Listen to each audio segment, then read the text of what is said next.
Welcome to episode 38 of the Loane Hockey Podcast, where today we're going to be talking about a player who's heading into his freshman season at Boston College, coming off a tremendous 2 years at the NTDP National Team Development Program.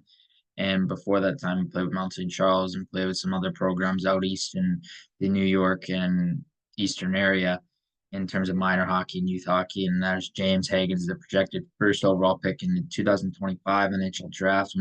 When talking about James Hagens, what I really like about his game is the overall dynamic skill set that you see and that you can see him utilize on a consistent basis. Now, it's one thing for him to showcase that in flair on occasion, but with him, it's every shift. You see it every play, every sequence leading up to every single, not only playmaking element, but goal scoring element in terms of Hagens and how dynamic he can actually play in terms of his patterning around the net, how well he's fluid off the rush.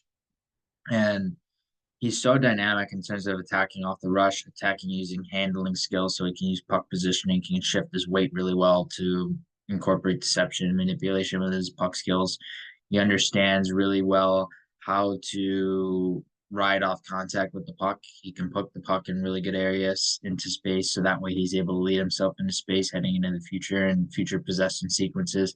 And what I really like about his game and what I really want to touch on is in terms of his ability and his overall dynamic offensive ability. And sometimes, especially for a player who is built slightly like him, it's often easily stated that the guy can be a pass first player and he looks like a pass first player, but he's actually a really underrated scorer. And you look at his hockey sense and how he's able to scan, how he's able to utilize his vision, how he's able to find not only passing lanes but shot lanes, and the understanding of how to incorporate many different elements within his game into his shot. And he's a dynamic shot threat. And he can really ramp it up with his shot heading into the future as well. He could become an even dynamic goal scorer and an even better goal scorer than he was with the NTDP because obviously there's ability within his puck skill to be able to lift pucks in tight. He can shoot pucks in tight. He can shoot pucks off his backhand. He can shoot from uncomfortable body positions.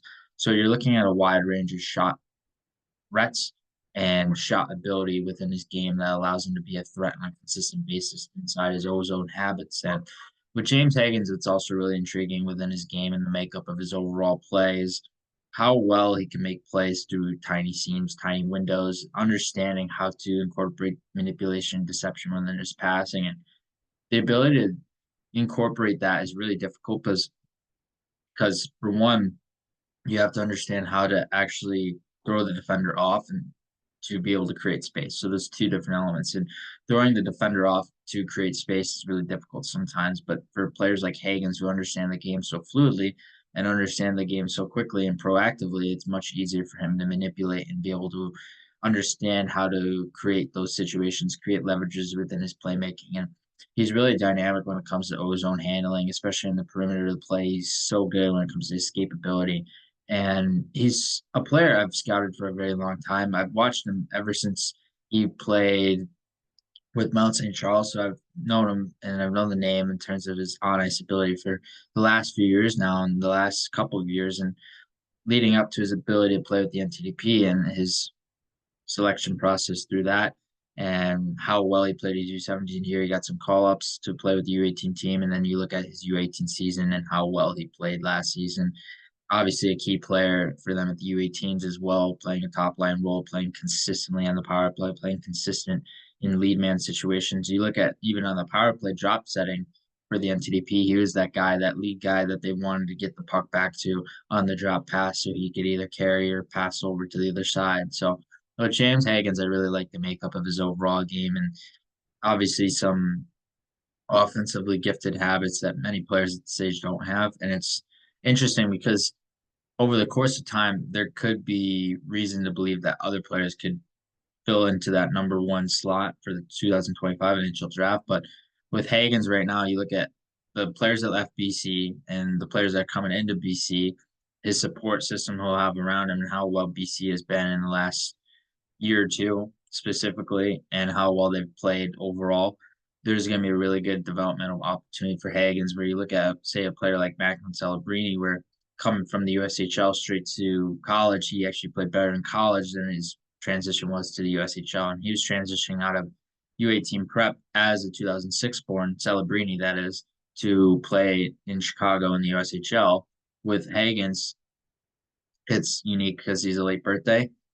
And so you're looking at a little bit of a different perspective at the same time in terms of his actual ability and his translatability. He's going to translate right away to BC. I can totally see him being a guy who racks up around 70 points, around 30 goals, somewhere around those markers because he's so skilled, so dynamic.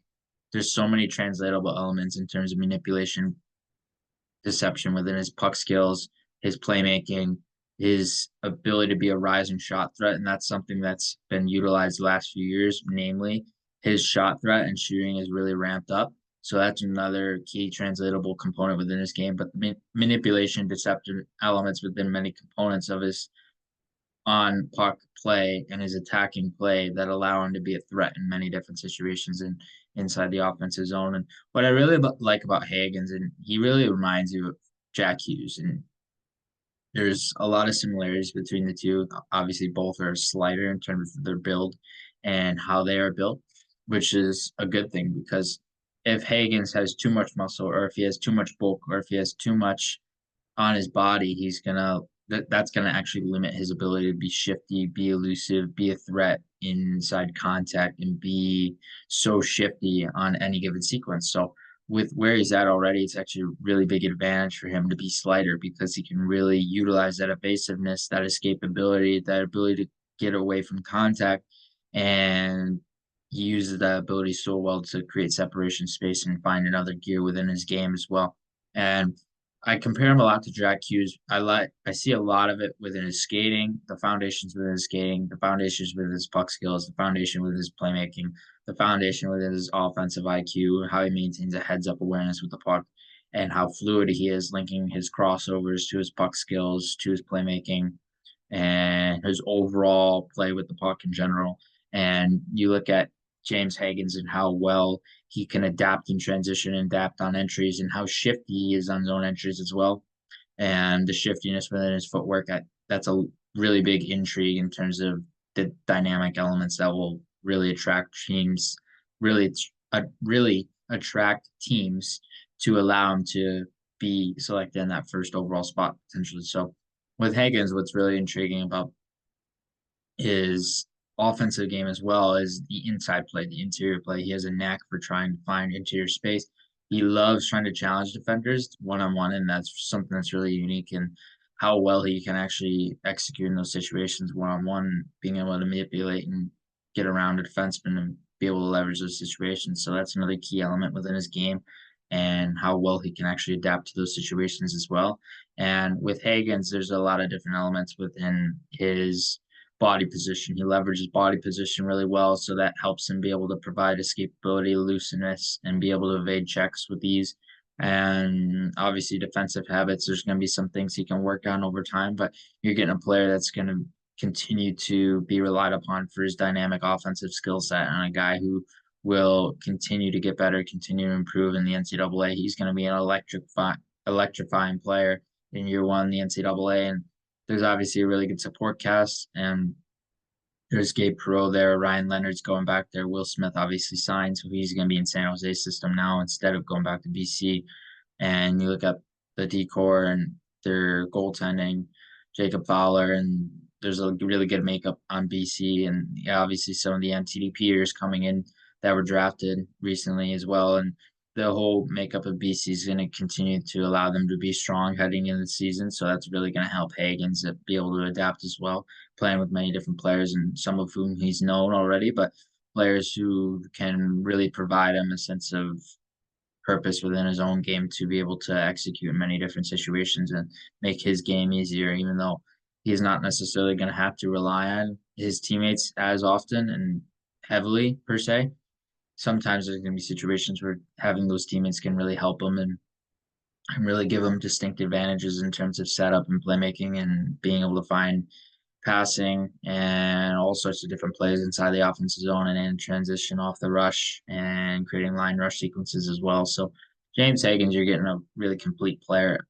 Another interesting thing with him is how He can play both center and wing. He looks to be a guy that can play center and has that natural ability and that knack for the middle lane usage. So by being able to provide a center like him ability to be able to control the middle of the ice, that's going to be a big distinctifying element within Hagens' game in year one in BC and how well he could continue to adapt to BC. And so it's really intriguing to look at how well Hagens has already played in the past, and obviously there's translatability within his own game to be able to translate to upper levels with ease. And he's going to be a dynamic player. He's going to be so much fun to watch, not only in the NCAA next season, but beyond that point, he'll be in the NHL. He won't need AHL time. He'll jump right into the NHL whenever the time comes. And that does happen if he's a one and done after BC or whatever else happens from that point on. There's a lot of different elements that intertwine with that and can really help him continue to develop heading into the future as well. And he's such an intriguing player, such a fascinating player to watch, and obviously a player I've kept tabs on for quite some time. So I'm very familiar with his game and how his game has actually trended, how his game has developed, how his game has continued to get better over the course of time. And all the foundation of his game is really starting to come together. And the foundation of his game, he obviously had similar elements to some degree when he's playing Mount St. Charles, but to a slightly lesser degree. And of course, as he's developed at the NTDP, he's developed his foundation even further and he's continued to get better in his baseline improvements have continued to get better in terms of his overall play, his overall game, the whole makeup of his game in general. So with Hagens, he's really fun to watch. He's really electrifying. Every single shift, you don't necessarily know what you're going to get from, which is a good thing because that unpredictability element really allows him to take control over a game and he can incorporate that unpredictability in terms of manipulation and deception. He's really skilled at manipulating guys' feet too. That's the other thing I noticed when watching him, how well he can translate to the upper levels is manipulating guys' feet, being able to understand how to manipulate in so many different situations, off the rush, transition, inside the offensive zone, moving laterally specifically. I like his manipulation in terms of manipulating defenders' feet, moving laterally on the entries inside the offensive zone specifically. And that's something that's really intriguing, really rare sometimes because you don't necessarily see players be able to attack that element. And so it's really intriguing to watch Hagens and continue to see how he grows heading into the future as well.